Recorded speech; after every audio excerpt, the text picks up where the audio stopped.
going. Okay. My name is Angela Brooks. I think most of you know me. If not, welcome to this call. Um, I had the privilege of meeting Terry. It was back in the summer, I guess, maybe earlier in the year. And he and I Yeah. did a call that was phenomenal. It was probably the best back office I have ever had in my company since I've been with Young Living. And I wanted to share his knowledge with my friends and family here on Facebook. And so I asked him if he would come live, and he said yes. So I am going to turn this over to Terry. I'll mute myself because I've been coughing and I don't want to be hacking in your ear. So hopefully nobody else is going to knock on my door either. How stinking crazy. But I am going to turn it to Terry. Thank you That's so good. much for coming. You're welcome. And thank you, Angela. Hopefully you can hear my voice. This is good. I'm in my car today. Okay, great, great. I've been a busy guy here recently and excited. I just met with a person over here at my local Starbucks. And I said, well, I better find a spot where I can have this call going, and happens to be in my car. So this is really cool. I'm Terry Gibson, and I have experience in network marketing for the past 17 years. Most recently, I was there at Young Living, a great company, and I've thought about doing some venturing things on my own. So now I'm kind of an entrepreneur. I'm doing some health and wellness and business coaching and training on the side that have now kind of been full time. And my goal one day is to be the next Eric Worre. That'll be me. That'll be awesome. But no, I've actually done a lot of good things in training and coaching. And one of my things that I have going on currently is just a network marketing fundamentals course. And I'm doing that online. It's been great. And we're going to start this new one here starting tonight, actually. It's going to be entitled, What in the World is Corporate Thinking? And so giving a corporate perspective to some members of what goes on behind the scenes at the corporate offices. So this has been a great venture for me, great opportunity to share.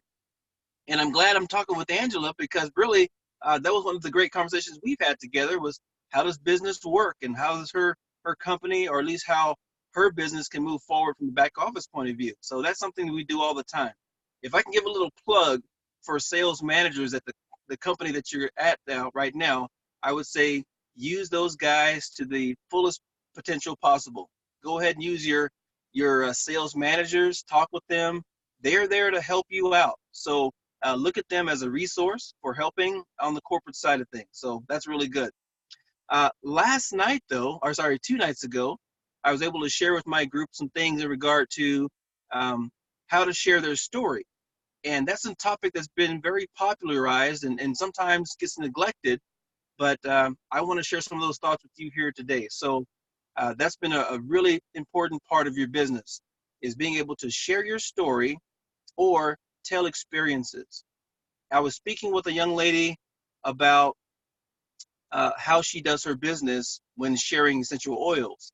And she said, here's the stat. She said, typically I'd invite people to a class, and in that class, about 25 to 30% of those people would eventually buy some products or enroll in the business. And she said, that's pretty good. But what I decided to do even further was to actually talk with people and give them a product first. And once that person had the product, they then had an experience. And then once they had an experience, I would say, hey, would you mind attending this class I have going on? It's on Tuesday and Thursday night, which works best for you. And the person would come to the class. And she said that about 90% of the time, 90 to 95% of the time, they would purchase something or enroll. And she really blames it on having an experience beforehand. So having an experience with the product, either herself or a child or someone that's in her family, they had an experience first, and that experience helped them to make a decision. So here's the principle, really. The more small yeses you get makes that bigger yes at the end of enrolling that much more easy. That becomes like the principle of it. So get them to buy in. Let them see.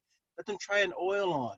I remember my first experience. I had put an oil on my son's chest. He was having a hard time breathing.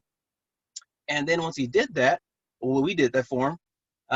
The next morning, he's breathing fine. He slept through the night. And I thought, this is great. No emergency room visit, no staying up all night and losing sleep myself. It was a great thing. And now I could then have a story to tell. So that's kind of the crux of this entire deal, having a story to tell. So if there was something I could draw, I'm going to draw this here on my paper. If you could draw it on yours, maybe draw a big H. And then, I got a pen that doesn't work so well. H. And it looks like this. If you can, here's my, I can't even see too much of my thing. It's an H right there, H. If I draw then a T, a little further down, there's a T. And then over to the other side is a G. The G right there. It's almost HTG. The H stands for have a story. Have a story to tell. Have an experience. So I would say for you guys to gain one, if you already have one, that's awesome. Have a story to tell. The T is for tell that story. Tell that story. And if you have a story, you can probably think about when was the last time you shared it. If it hasn't been today, it's been too long. And then the G is for get others to share the story. Get others to share the story. Or share a story of their own. That becomes the biggest part. They say that if you give a man a fish, you'll feed him for a day. If you teach a man to fish, you feed him for a lifetime. But if you teach that man to teach other men how to fish, he'll eat steak. Think of that. A deeper level is be able to share that and to keep on sharing it. That's the essence of network marketing. It's finding something you like and sharing it with other people. Finding something you like and sharing it with other people. So I encourage that quite a bit. I encourage a continuation of having a story to tell, telling it, and then get others to do the same thing with their stories. And then it recycles. I mean, once you have one experience, you're going to have another one. And once you have that story, you continue to tell it and tell it often. Here's another one that I think is pretty interesting to me. I've got kids, and one day my 9-year-old, who was having a hard time going to sleep, he said he had some like fright mares or something like that. He was having difficulty. I was watching a movie myself, and I was like, oh, I better turn this off because he gets a little scared of, I don't know, like the Avengers type of shows. So I turned it off. And I said, hey, Matthew, what's the matter? He says, well, Dad, I'm having a hard time sleeping tonight. I said, okay. His next response was, will you put some oils on me? And I thought, wow, this is cool. You know, I like good movies. I like fancy cars. I like going and hiking in the mountains. But there's nothing like a connection of a father to a son, a parent to a child. And that was a moment right there that I had of being able to connect with him. I put some, it was an oil called, I forget the name of it now. Oh, Stress Away. Put Stress Away on his feet. And we just had that little moment together. It was a very special deal. I think that type of a story is even beyond what the oils can do. It's more about building that connection.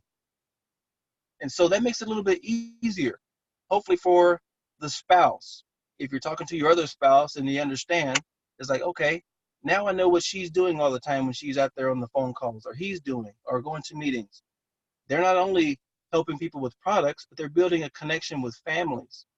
So if you have a spouse or a significant other, let them be a physician's assistant.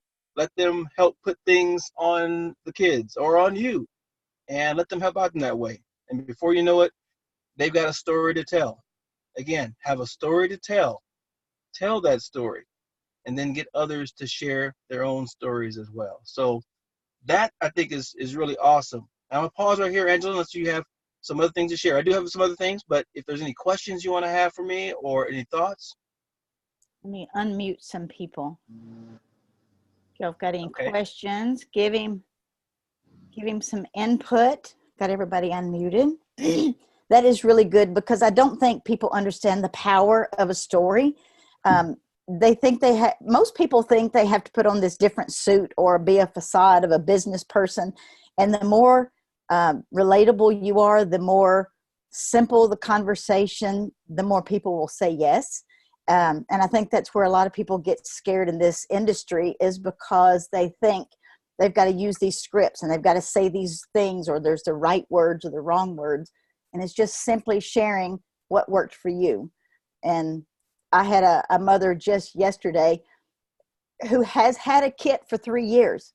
And she called and she says, okay, I don't know what this is, but he's sick. I need to know how to use it.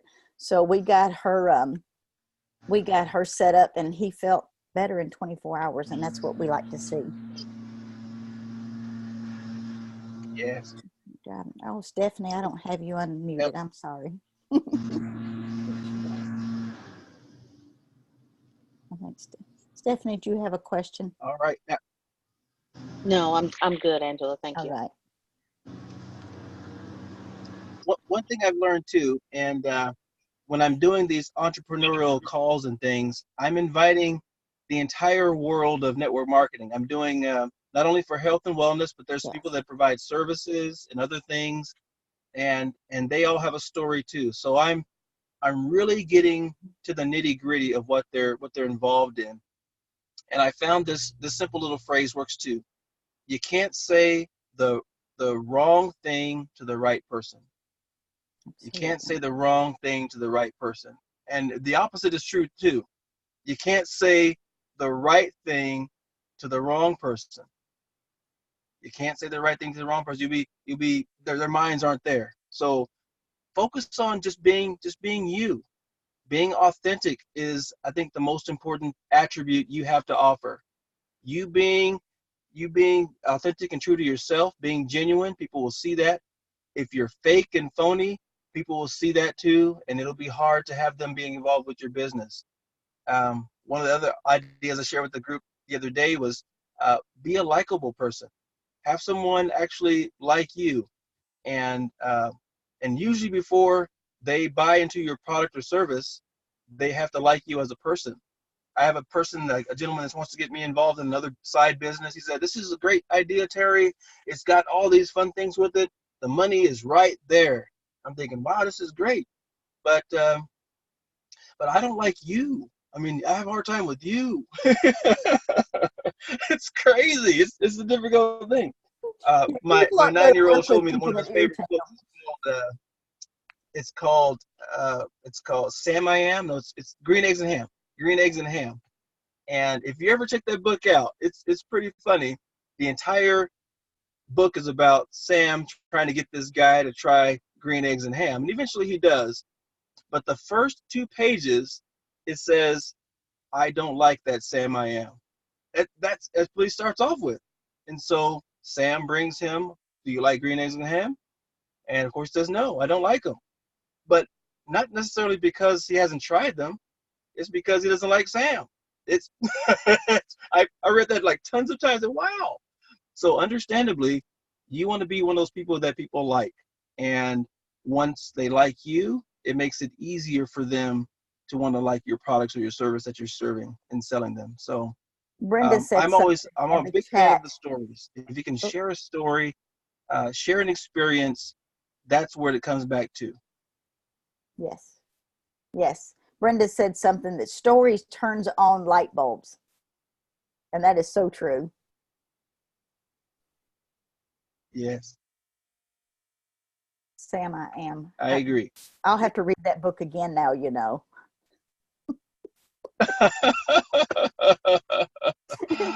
Yep, I hadn't Sam thought I about it am. like that. Okay, one other thing too. So here's another experience too, and this is looking at more of the business, which is lifestyle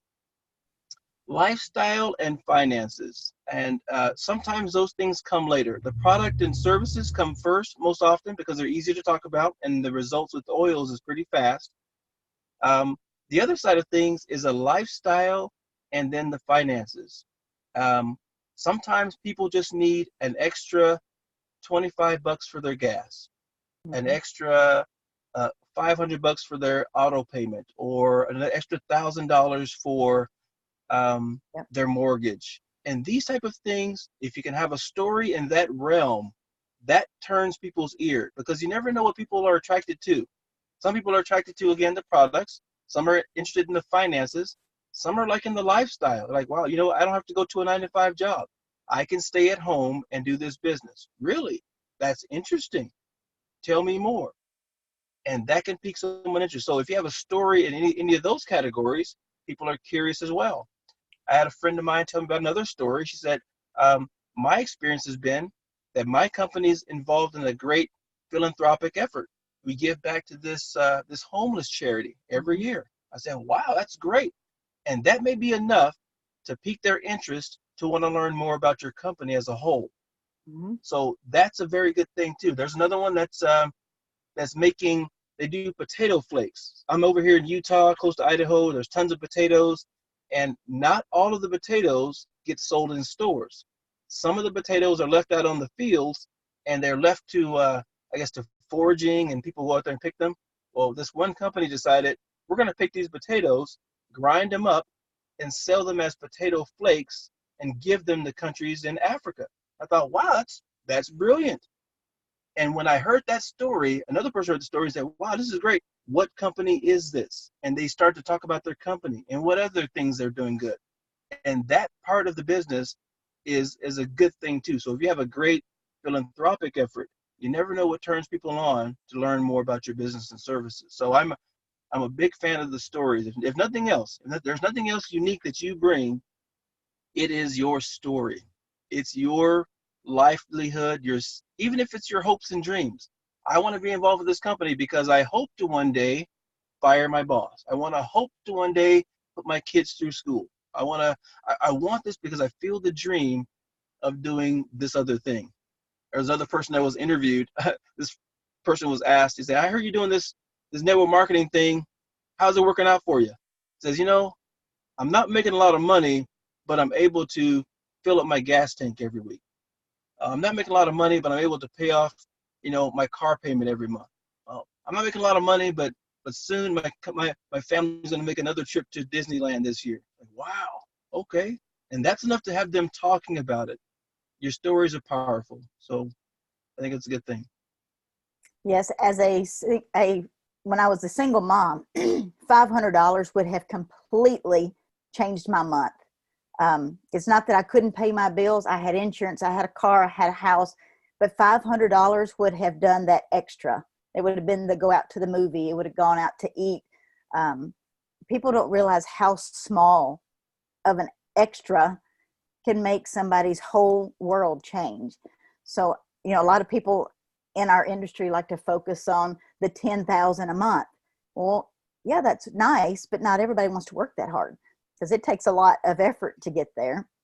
But $250, $500, even 1,000, that's a game changer, total game changers. So, Totally, totally. And I think of this too. Um, this is a special season of the year. This is mm, I talked about seasons in one of my other calls, is that there are seasons of the year, but there are also seasons of your business and seasons of your life. mhm. And this particular season of the year, people's focus is on consumerism. They like to buy stuff and get stuff and receive and all this type of stuff. Um, but it's a perfect time to listen. As a business owner, you need to be a good listener as well. Listen to people when they talk about what they like to buy, what they like to do, what they like to be involved in. Also listen to what people are having concerns about. If they're having concerns about their weight or about their income or about what's going on in the world, listen to their complaints. Be a good listener because your business can provide some solutions for them. You just have to be able to be a good listener. Sometimes it's easier with family to get caught up in the mire of just junk, misery loves company type of feeling. But it's better to say, that sounds bad with you. I want to give you a positive spin. I've just found out that my product does this, or I've just found out a way that I can uh, increase my income by this much a month. And by doing that, you're turning the tables on a negative thought and making it more of a positive experience. You're going to be at these company parties and family reunions and Christmas openings. The most important thing you can do is to listen and to hear, and then find a way to provide a solution. This is a perfect time for that. I always say, these months of November and December are good education months, good training months. The last week of the month should be your goal setting for the next year. You should set some goals. You're running a business. Say, just like any business, they set goals. I mean, couldn't see Bill Gates or anybody else going into a business year without any goals or plans ahead. So you have to say, okay, I'm going to sit down today, maybe an hour or two a day, and I'm going to plan out what I would like for 2020. What are my goals going to be? How am I going to do this? And make it a real life business for you. If you want to be serious, you can be serious. If you want to be kind of mediocre, you can have that too. It's all on what you make. So I've encouraged people the other day to set some goals down. What rank do you want to be? How much money do you want to make? And set them pretty far-fetched, pretty out there, and then work backwards on the details of that. Well, the details of that looks like you guys have to have a certain amount of meetings per month or a certain amount of calls per week, and almost be a steward of your own business. Mind your own business. Imagine that. It's a good thing. Something that you and I talked about when you were going over my report was my volume is insane. Like I have Crown Royal Diamond volume. I'm not that level yet, but my business is already set up to be that level. So most people look at where they are instead of where their business is already projecting to. So I no longer say that I'm just this rank. In my journal that I write every day, I tell myself what rank I am. And it's the power of the I am that speaks to our thoughts and our subconscious versus the numbers that are directly in front of us. You have to know who you are before you can become that. So right. Awesome. That is, Angela, I'm glad you brought that up, because really, this is more of a mental thing than it is anything else. It is so mental. Their mentality determines how this whole thing works, and you have to believe it before you can see it. And I think that is so much the crux of this. The people who are financially independent and doing their own things, even people that are, designing fancy aircrafts and cars, they're thinking of the concept before it becomes a reality. And you have to be that way as well. And the negative is that it's true too. If you don't think it'll work, it most likely won't manifest itself physically either.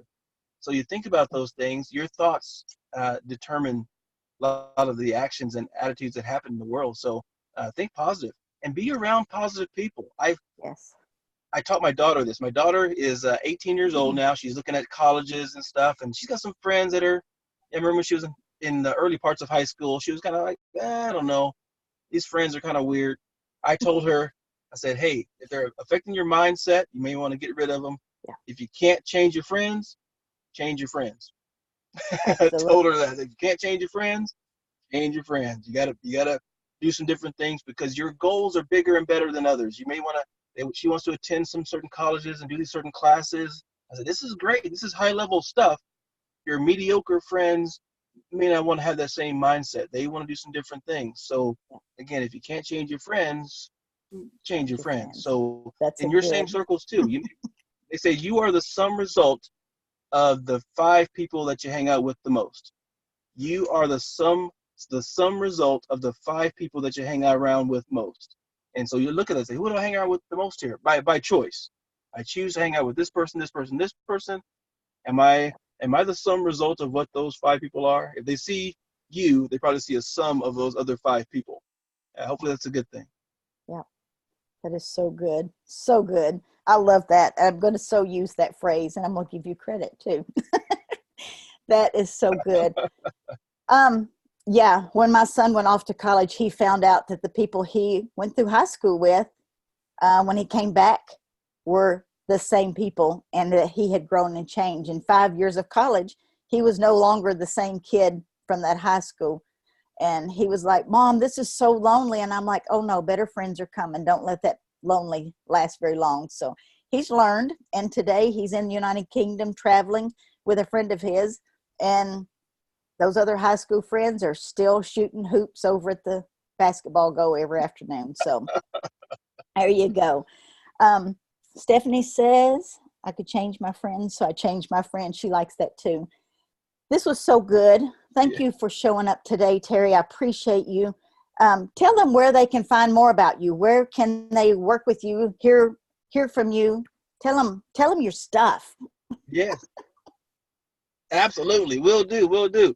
So right now, I'm Facebook is the best way. Become my friend on Facebook, Terry Gibson, and you'll see just kind of me there. But I'm also got a group going. It's the Network Marketing Fundamentals group. It's a Facebook group that we started for this call.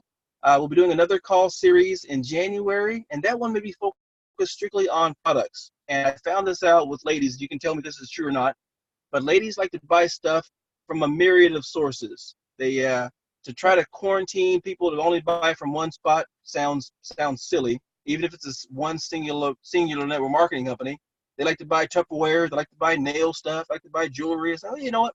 Why not have a forum where everyone can share? And you never know. I had a guy or a young lady that was interested in essential oils. So I turned her over to a young living girl, and she said, "But I don't do oils. I do a wine." She was in Florida. She does a network marketing company that sells wine. Well, my oil girl bought from the wine girl, and they met each other's auto ship requirements for the month. I thought, well, that works out great. Absolutely. You never know who's doing business. So that's what we're going to start up in the month of January. So these are just some fun things. I've been 17 years in the industry of network marketing, so I've been around. I've been there and done that. Got the T-shirt, so I know what's good and works with businesses and what people can grow from. So Facebook right now, and we can reach out. I'd love to be friends with you. Awesome. Thank you so much, and I appreciate all of you that came and hang out with us today. I plan on bringing more people like this into the Freedom Foundation group, just because I think people need to hear from different sides of the fence, so to speak, and I don't think every trainer has to come from within our company.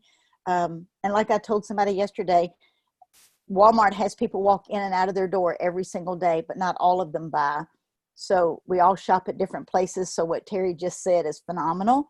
And I'll get with you to get the link to that group so I can drop that with this video as well. So y'all have an amazing afternoon. We can do that for sure.